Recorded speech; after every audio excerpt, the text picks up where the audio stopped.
नमो अरिहन्ताय नमो सिद्धाय नमो आर्याय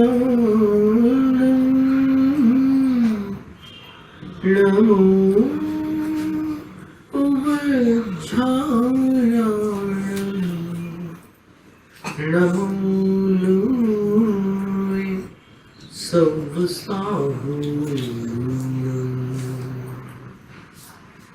तीन लोग तीन काल के पांचों परमेष्ठियों को नमन। वर्तमान धर्म शासन न्याय तीर्थंकर भगवान वर्धमान महावीर स्वामी को प्रणाम। द्वादशांग श्रुत देवता भगवती जिनवाणी सरस्वती देवी माता वंदन। पूर्व शताब्दी के ज्ञानी ध्यानी तपस्वी परम श्रद्धेय धर्म धुरंधर आचार्य चारित्र चक्रवर्ती शांति सागर मुनिराज को नमस्ते। दीक्षा शिक्षा गुरु आचार्य विद्यासागर महाराज को नमस्ते।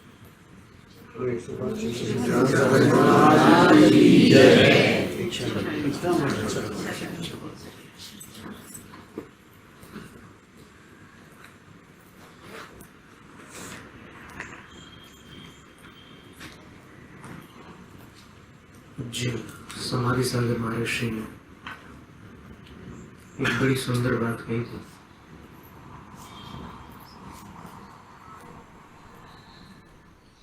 कि जब कोई निंदा करे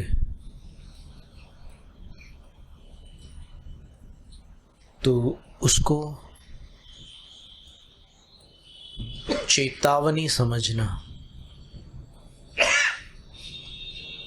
गलती हो तो सुधार लेना, न हो तो बच के रहना। और जब कोई प्रशंसा करे तो उसको प्रोत्साहन समझना, पुरस्कार नहीं।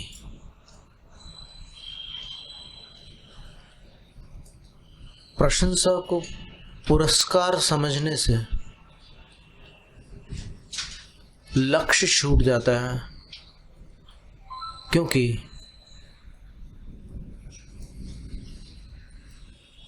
लक्ष्य तो संसार से पार होने का है। और यदि प्रशंसा में तृप्त हो गया तो फिर वही लक्ष्य बन गया और वो उसको व्यसन बनने में देर नहीं लगती।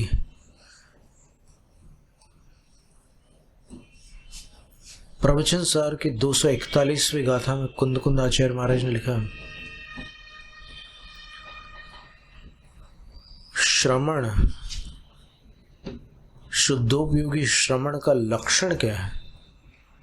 और 14वीं गाथा में उन्होंने लिखा है कि शुद्धोपयोगी श्रमण का स्वरूप क्या है। तो स्वरूप में उन्होंने लिखा है, सुविदित पयथ सुत्तो संजम तव संजुदो विगद रागो समणो समसो दुखो भणिदो शुद्धो गोति। राजीव जी ये सब स्वाध्याय में भी बड़े अच्छे हैं, निपुण हैं। कई बार शास्त्र सभा में ये वाचन भी कर लेते हैं। तो इसमें ये बता रहे हैं स्वरूप क्या। स्वरूप में क्या होता है कि अधिकतम जो गुण हो सकते हैं उनका समावेश होता है। तो वहां कह रहे हैं सुविदित पयथ सुत्तो, जिन्होंने अच्छी तरह से पद को, अर्थ को और सूत्रों को जान लिया है, जो शास्त्र के मर्मज्ञ हो चुके हैं। संयम तव संजुदो, और कैसे हैं, जो संयम और तप से संयुक्त है, अर्थात जो संयमी भी है तपस्वी भी है। और कैसे हैं, विगत रागो, जिनका राग विगत हो चुका है, राग रहित है। और समणो समसुहु दुखो, जो सुख और दुख में समान रहना सीख चुके हैं, ऐसे देखिए समणो समसुहु दुख लिखा, ऐसे जो श्रमण है, जिन्होंने सुख और दुख में समता सीख ली है, भणियो शुद्धो वो उगोती, वो शुद्धोपयोगी कहे गए हैं। ये स्वरूप हो गया, यानी शुद्धोपयोगी में इतनी सारी बातें हो सकती हैं। कम से कम कितना, ये तो अधिकतम हो गया, फिर शुद्धोपयोगी में कम से कम क्या आवश्यक है, तो उसमें भी बता रहे हैं समसत्तु बंधु वग्गो समसु दुखो पसंस निंद समो समलोठु कंचनो पुण्य जीवित मरणे समो समणो। हर जगह सम सम सम सम कर दिया, यानी वो उतना शास्त्रों का ज्ञान न हो चलेगा, उतनी तपस्या न हो चलेगा, उतने गुण ना हो तो भी चलेगा।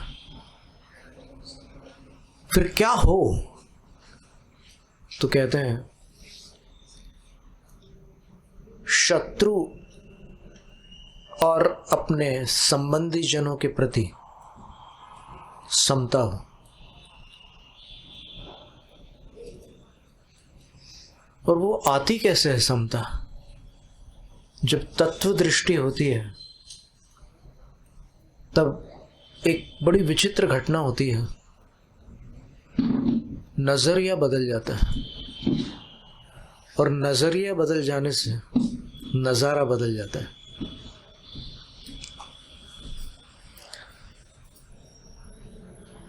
तो वो जो शत्रु है सामने, या फिर जो आज अपने रिश्तेदार हैं, इन दोनों में समान दृष्टि कैसे लाए?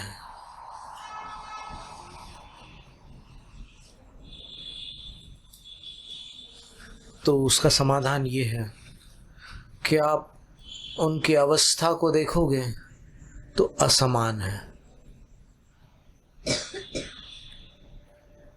आप जिसकी अवस्था है उसको देखोगे तो समान है। अवस्था किसकी है? जीव की। वो शत्रु भी जीव ही बना है और ये रिश्तेदार भी जीव ही बने हैं। कहो पिछले जन्म का कोई शत्रु इस समय रिश्तेदार बना हुआ है, और उस जन्म का कोई रिश्तेदार इस समय शत्रु बना हुआ है। समान है, दोनों के प्रति समता। सम सत्तु बंधु वग्गु सम सुख दुखो। देखिए ये सम सुख दुखो उस गाथा में भी था, यहां पर भी है। सुख और दुख में समता रखना। क्यों? क्योंकि सुख और दुख एक संवेदना है। असाता का उदय होता है, दुख की संवेदना होती है। साता का उदय होता है, सुख की संवेदना होती है। पर इन दोनों संवेदनाओं में सुखी और दुखी नहीं होना है। गहरी बात है, सावधानी से समझोगे आ जाएगी समझ में। संवेदना हो रही है सुख और दुख की, लेकिन जिसको हो रही है वो सुखी और दुखी नहीं हो रहा है। इसका नाम समता है, इसका नाम साधना है। सुख में सुखी नहीं होना, दुख में दुखी नहीं होना, बहुत बड़ी बात है। बोलते समय भी हमें इसका अनुभव है कि हम अभी जो बता रहे हैं उसकी अपेक्षा हम कितने छोटे हैं। अभी कितनी बार तो मच्छरों की बाधा से हमने अपने हाथ हिलाए। वो बात अलग है कि कभी सामायिक में ध्यान में अपन उस तरफ ध्यान न दें, पर अभी वो हमेशा समता में रहता है। शुद्धोपयोग का काल जब तक चलता है तब तक समता रहती है, सम सुख दुख। और फिर इसके बाद देखिए तीसरी विशेषता बता रहे हैं, प्रशंस निंद सम, प्रशंसा और निंदा में समता रखना। देखिए सुख और दुख इंद्रिय जगत की वस्तुएं हैं, लेकिन प्रशंसा और निंदा मानसिक होती है। प्रशंसा की खुशी और निंदा का दर्द कानों को नहीं होता, मन में जाकर के वो चोट करते हैं। कोई प्रशंसा कर रहा हो और आप चले जा रहे हो बाजू से, पैरों की गति घट जाती है।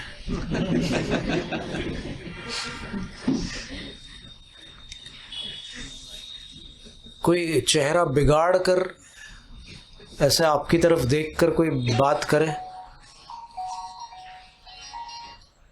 एकदम कान खड़े हो जाते हैं, ये ऐसी कौन सी बात हो रही है मेरे विषय में। तो वो जो मैं चल रहा है, अनादिकाल से चल रहा है, तो वो मैं वास्तव में वो मैं नहीं है जिसको जिनेंद्र भगवान कह रहे हैं कि तू कौन है। तो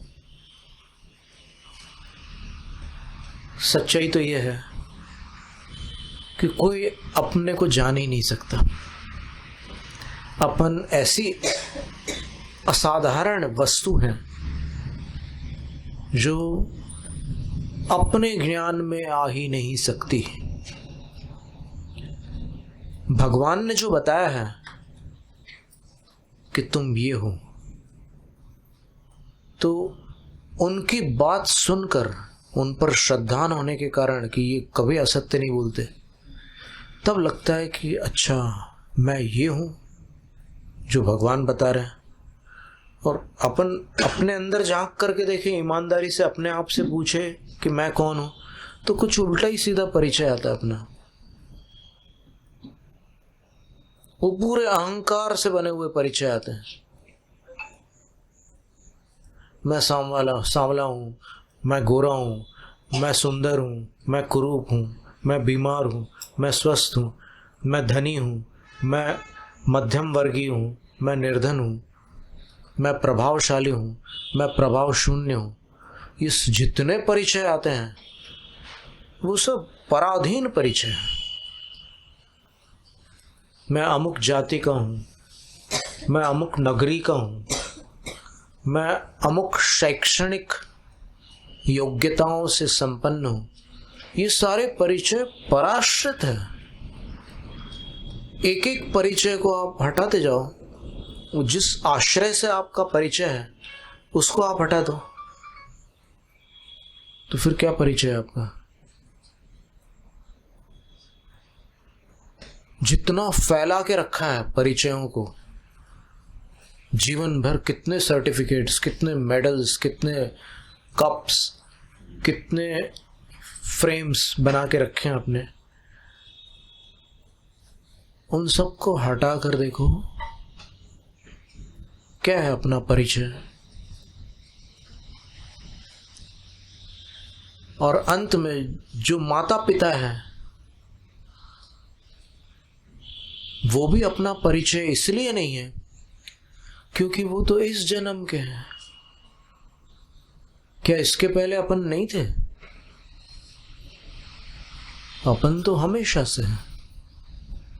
तो फिर ऐसा कौन सा परिचय है जो अपने को सही रूप से आइडेंटिफाई कर सके, व्यक्त कर सके?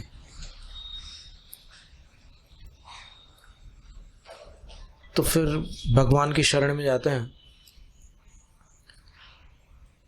तो जो कोई प्रशंसा कर रहा है उसको उसकी बुद्धि में जो सूझ रहा है उतना मात्र है,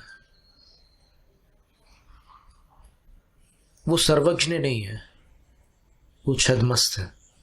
तो उसको जो दिखा, जो अनुभव में आया, वो अगर सच्ची प्रशंसा कर रहा है तो फिर ईमानदारी से करता है, और अगर चाटुकार होता है तो फिर वो बेईमानी से प्रशंसा करता है। इतना ही फर्क है और कुछ नहीं। पर वो भी मैं नहीं हूं। ये जो पहचानते हैं वो प्रशंसा में भूलते नहीं है, और फिर कभी कोई निंदा भी करते हैं। सभी प्रकार के लोग होते हैं। तो निंदा में भी कितना चेहरा उतर जाता है। कभी कोई निंदा करे, घंटों तक हालत खराब हो जाती है। जिनको अनुभव होगा वो जानते हैं। मान लो कोई कुछ उल्टे सीधे शब्द बोल दे, पूरा दिन बिगड़ जाता है। फिर वो तो काल ऐसा है, time is the best healer बोलते हैं ना। तो वो काल गुजर जाता है तो फिर धीरे धीरे अपनी स्मृति भी ठंडी पड़ जाती, और वो जो कषाय का जो जोश होता है वो आत्मा का स्वभाव है नहीं। तो फिर कब तक वो विभाव अपनी ताकत दिखाएगा। धीरे धीरे उसका उदय भी ठंडा पड़ जाता है, गुजर जाता है समय। प्रशंसा निंद समूह बहुत बड़ी साधना है। प्रशंसा और निंदा में समता भाव रखने वाले।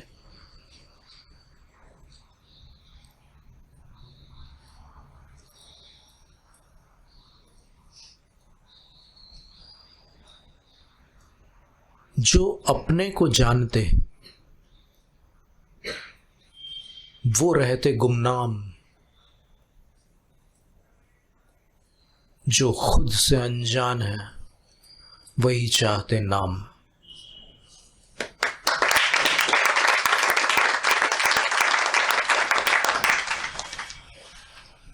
प्रशंसा निंद समूह सम लोट्ठु कंचनों पुण्य। लोट्ठू का अर्थ होता है, बुंदेलखंड में इसको लुड्ढा बोलते हैं। क्या लुड्ढा यानी मिट्टी का ढेला। बस वही प्राकृत भाषा से कई शब्द सभी भाषाओं में गए हुए हैं। कुछ शब्द मराठी में भी आते हैं, कुछ कन्नड़ में भी आते हैं, कुछ हिंदी में भी आते हैं, कुछ अन्य भाषाओं में भी आते हैं। तो सम लोट्ठू कंचनों पुण्य का अर्थ होता है कि उनके सामने अगर स्वर्ण भी आ जाए और उनके सामने एक मिट्टी का ढेला हो, वो दोनों को समान समझते हैं। कैसे? दोनों समान कैसे हैं? वो अवस्था देखोगे तो असमान है, द्रव्य देखोगे तो दोनों समान है। कैसे? पुद्गल गव्वस्य पज्जाया। ये मिट्टी का ढेला भी पुद्गल द्रव्य की पर्याय है। स्वर्ण से बनी हुई कोई भी वस्तु वो भी पुद्गल द्रव्य की पर्याय है। और फिर अंत में कहते हैं जीवित मरणे समो। जो जीवन और मरण दोनों में समता भाव रखते हैं वो शुद्धोपयोगी श्रमण होते हैं। बहुत बड़ी साधना। और ये इसलिए श्रमणों में संभव है क्योंकि श्रमणों से नीचे सर्वघाती स्पर्धक उदय में रहते हैं कषाय के। और श्रमण अवस्था में नो कषाय और कषाय दोनों के देशघाती स्पर्धक ही रहते हैं। और देशघाती स्पर्धक, अब देखो बातें करना बहुत सरल है। चर्चा कर रहे हैं, दशकों बीत गए चर्चा करते करते, तत्व चर्चा करते करते। अभी ये आधा किलोमीटर की दूरी है। दोपहर को 12:15 बजे नंगे पांव कोई चल के बता दे और उस समय वो बताए कि क्या तत्व है आत्मा का।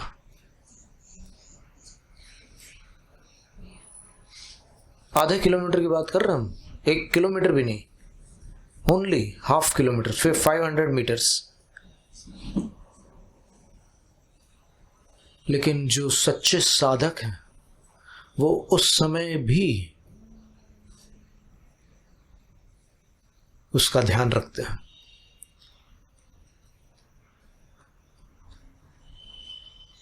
वेदना तब बढ़ती है जब अपन सुखों का स्मरण करते हैं अथवा आगामी काल में उस वेदना से मुक्ति चाहते हैं।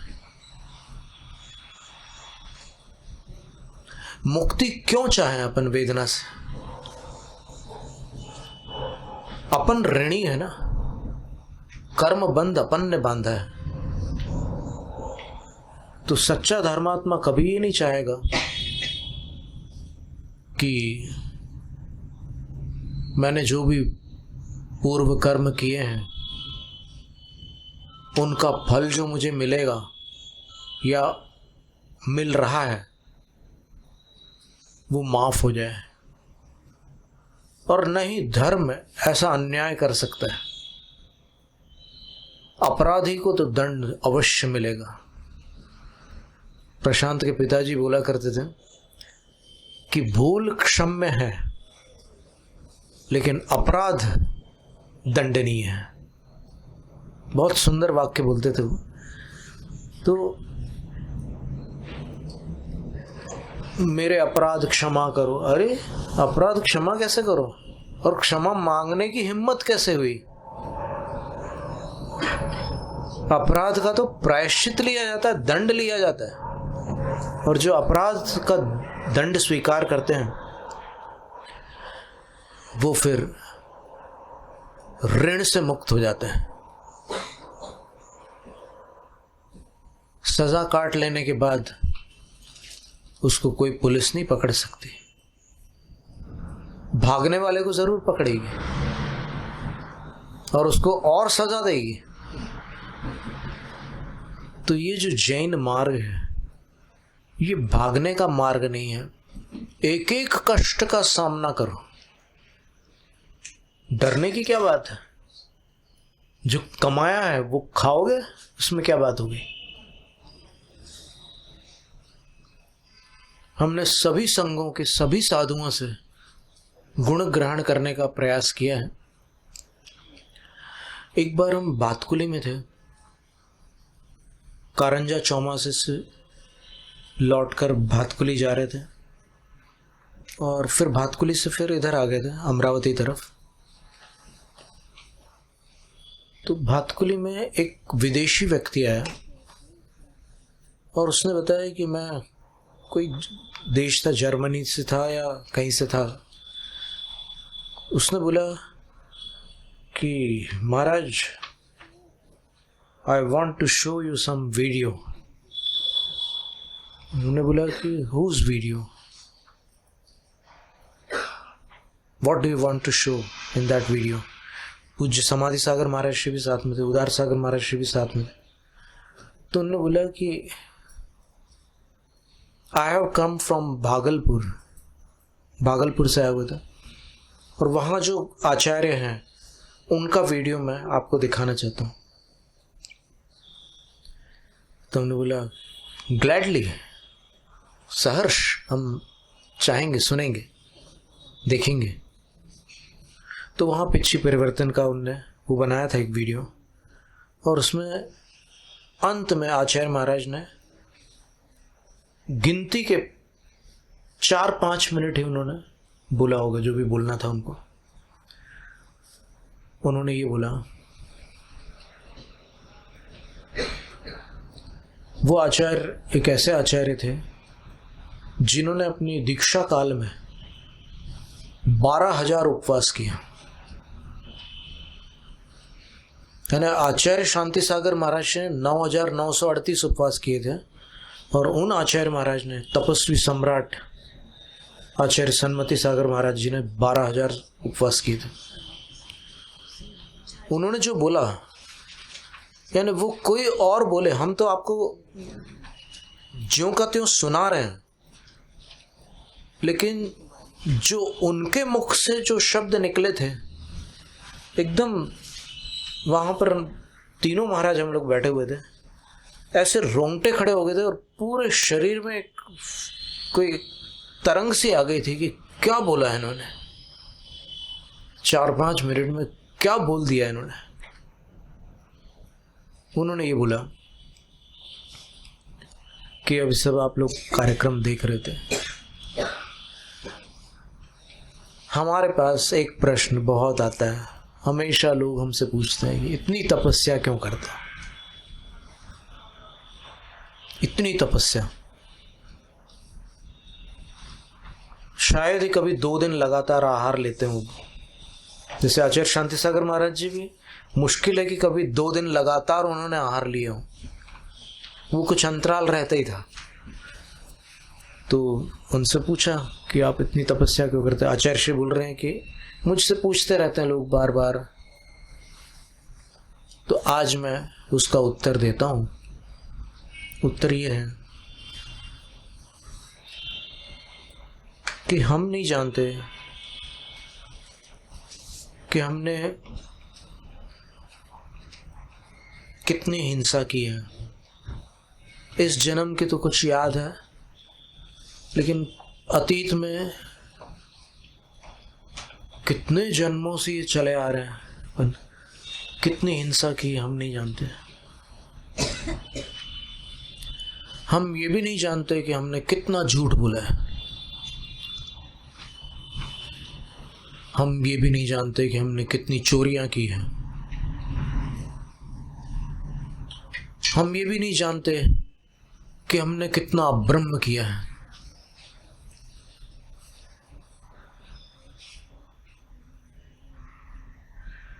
हम ये भी नहीं जानते कि परिग्रह से हमने कितना पाप कमाया है।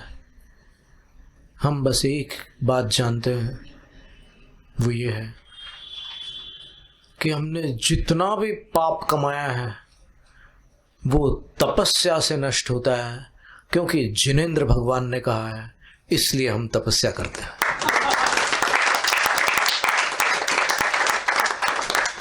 क्या अलौकिक बात है। तो बस अंततः त्याग और तप की ही शरण है, बाकी तो सब कुछ छोड़ देना है। कुछ भी साथ में जाने वाला नहीं है। बस अपना शुद्धिकरण इस मनुष्य जीवन में जितना हो जाए, बस वही उपलब्धि है। बाकी तो सब बातें हैं, विस्तार है। सार इतना ही है कि जितना समय बचा है जीवन का, उसमें अपना अधिकतम शुद्धिकरण कर ले। जैनम जयतु शासनम।